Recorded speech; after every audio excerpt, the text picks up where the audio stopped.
Motorola একের পর এক ফোন লঞ্চ করে যাচ্ছে, শুধু লঞ্চ করছি না, তারা দিচ্ছে ফোনের মধ্যে নতুন নতুন স্পেসিফিকেশনস, আর এগুলোকে ভ্যালি ফর মানিও বলতে পারেন। আজকের ভিডিওতে এমনই এক বাজেট স্মার্টফোন g54 5G কে নিয়ে কথা বলবো, আর এটা সম্ভবত সেপ্টেম্বর মাসের প্রথম সপ্তাহে লঞ্চ হয়েছে। ফোনটির ডিসপ্লে যেমন তেমন এর ক্যামেরা পারফরমেন্স, তবে এর ব্যাটারি সাইজ কিছুটা অবাক করার মতো। যাই ফোনটির সম্পর্কে আপনি ডিটেলসে জানতে চান, ফোনটির প্রাইস, লঞ্চ ডেট, স্পেসিফিকেশন সমস্ত কিছু ডিটেলস আলোচনা করবো আমরা, তাহলে পুরো ভিডিও জুড়ে আমার সাথেই থাকুন। তো চলুন শুরু করি আজকের এই ভিডিওটি। আর চাইলে কিন্তু আপনি আমার চ্যানেলটিকে সাবস্ক্রাইব করে রাখতে পারেন এরকম টেক রিলেটেড নতুন ভিডিও সবার আগে দেখার জন্য। হ্যাঁ, ডিজাইন দিতে গেলে এই ফোনটিকে নিয়ে নতুন করে কিছু বলার নেই, অনেকটা আগের ফোনের মতনই করা হয়েছে design. Plastic back, plastic frame, আর এর থিকনেস করা হয়েছে 8.9 মিলিমিটার। এই ফোনটির ওজনও কিন্তু বেশ আছে 195 গ্রাম। আর এই ফোনটি থাকছে তিনটি কালারের সাথে, ব্লু, ব্ল্যাক এন্ড গ্রিন। আর এই ফোনটির নিচে দিকে ব্যবহার করছে স্পিকার, টাইপ সি পোর্ট, একটি মাইক আর 3.5 হেডফোন জ্যাক। আর উপরে রয়েছে নয়েজ ক্যান্সেলেশন মাইক। আর এর পাশে রয়েছে ডলমি ইয়ার মোশনের সাইন, মানে ডলমি ইয়ার মোশনের সাপোর্ট রয়েছে। বাম সাইডে ব্যবহার করছে সিম কার্ড, ডুয়াল সিম স্লটের অপশন থাকছে, যেখানে আপনি শুধুমাত্র দুটি সিম কার্ড ব্যবহার করতে পারবেন, আর তা না হলে একটি সিম কার্ড আর একটি এসডি কার্ড ব্যবহার করতে পারবেন। আর ডান সাইডে রয়েছে volume up and down button আর একটি পাওয়ার বাটন। আর এর পাওয়ার বাটন সিকিউরিটি সেন্সর হিসেবে ব্যবহার করছে।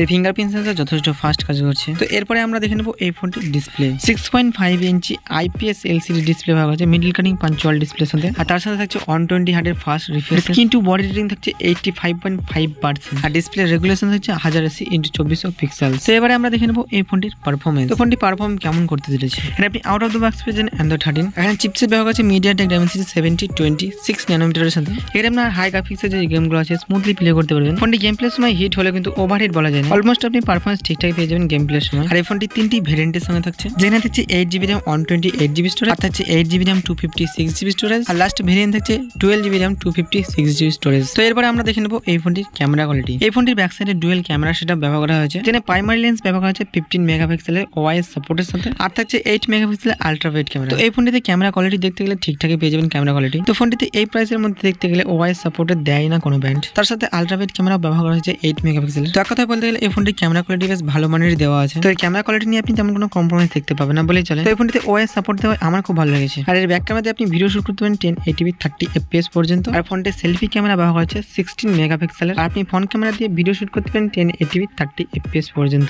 তো এরপরে আমরা দেখে নেব এই ফোনটির ব্যাটারি। তো এই ফোনটিতে বিগ ব্যাটারি ব্যবহার করা হয়েছে। এই ফোনটিতে ব্যবহার করা হয়েছে লিথিয়াম পলিমারের 6000 mAh ব্যাটারি, যেখানে এই প্রাইসের মধ্যে অন্য ব্র্যান্ড 4500 mAh ব্যাটারি ব্যবহার করছে। আর এখানে মোটরোলা আপডেট করে ব্যবহার করা হয়েছে 6000 mAh ব্যাটারি, আর যেটা আপনার ডেইলি লাইফের একটা বড় প্লাস পয়েন্ট ধরা যেতে পারে। এর জন্য তো মোটরোলা শুধু নতুন ফোন লঞ্চ করতেই থাকে না, প্রাইস সেগমেন্টের দিক থেকে কিছু নতুন আপডেট করতে থাকে মোটরোলা। আর এটাকে দ্রুত চার্জ করার জন্য ব্যবহার করা হয়েছে 33 ওয়াট ফাস্ট চার্জার, যেখানে 50% চার্জ হতে সময় নিচ্ছে 33 মিনিট। তো মোটরোলা যেখানে সব দিক থেকে আপডেট করছে, এখানে ফাস্ট চার্জিং দিক থেকে আরেকটু আপডেট করলে বেশি ভালো হতো, তাহলে চার্জিং স্পিড আরেকটু ফাস্ট হতো। এখানে সেন্সর হিসেবে আপনার সব ধরনের সেন্সর ব্যবহার করা হয়েছে এই ফোনটির মধ্যে। আর ফোনটিতে সিকিউরিটি সেন্সর হিসেবে ব্যবহার করা হয়েছে সাইড মাউন্টেড ফিঙ্গারপ্রিন্ট, আর থাকছে ফেস আনলক সিস্টেম। কানেকশন হিসেবে থাকছে wifi, Bluetooth, GPS, NFC, FM recording, USB Type-C 2.0, OTG। তো নেটওয়ার্ক সাপোর্ট হিসেবে ব্যবহার করা হচ্ছে 5G সাপোর্টেড। আর ফোনটি সেপ্টেম্বর মাসের দ্বিতীয় কি তৃতীয় সপ্তাহের মধ্যে ফোনটি রিলিজ করা হবে। প্রাইসের দিকে দেখতে গেলে থাকছে ফোনটি আপনি 16 থেকে 19,000 টাকার মধ্যে আপনি পেয়ে যাবেন। এই ছিল মোটরোলার একটি ছোট্ট রিভিউ ভিডিও। আর ভিডিওটি যদি আপনার ভালো লাগে থাকে লাইক করবেন, চ্যানেলটিকে সাবস্ক্রাইব করে নেবেন। তো দেখা হচ্ছে আবার নতুন কোনো ভিডিও নিয়ে। সকলে ভালো থাকবেন, আজকের মতো এতটুকুই।